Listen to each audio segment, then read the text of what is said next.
PTI के शहीद कारकुन अली बिलाल को अस्पताल छोड़कर जाने वाले अफराद गिरफ्तार। दौरान तफ्तीश तहलका खेज इंकशाफ। तफसीलात के मुताबिक पाकिस्तान तहरीक इंसाफ के शहीद कारकुन अली बिलाल और जिले शाह को अस्पताल छोड़कर फरार होने वाले दोनों अफराद को हिरासत में ले लिया गया। जराये के मुताबिक तफ्तीशी टीम ने अली बिलाल को लाने वाली गाड़ी को भी कब्जे में ले लिया। हिरासत में लिए गए मुल्जिमान में उमर और झांजेब शामिल हैं। पुलिस ने मुल्जिमान को हिरासत में लेकर मजीद तफ्तीश करनी शुरू कर दी।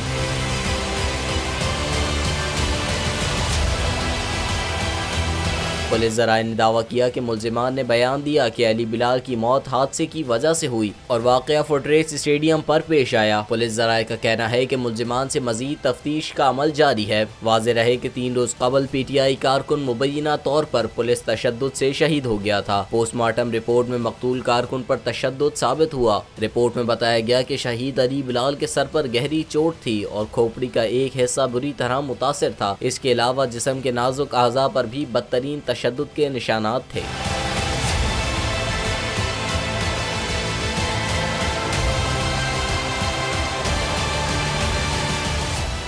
मैं आज शुएब शेख को खास तौर पर दाद देना चाहता हूं कि ये है आज़ादी राय, आज़ादी सहाफत, ये उसकी जंग है।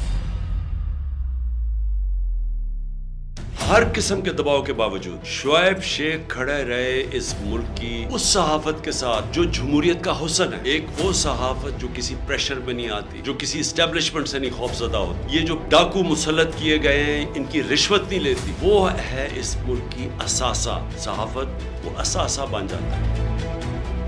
सिर्फ शुएब शेख को आज जेल में इसलिए डाला है कि उसको ये कहा गया था कि इमरान खान और पीटीआई की कवरेज ना करें। मैं पाकिस्तानियों की तरफ से शुएब शेख आपको और बोल चालू कहता हूँ, हम आपके साथ खड़े हैं और इंशाल्लाह आप सब्र करें। ये अंधेरा, ये जो अंधेरी रात है, ये ज्यादा तैयार नहीं है। मुझे नजर आ रहा है कि इंशाल्लाह अच्छा वक्त आने वाला है।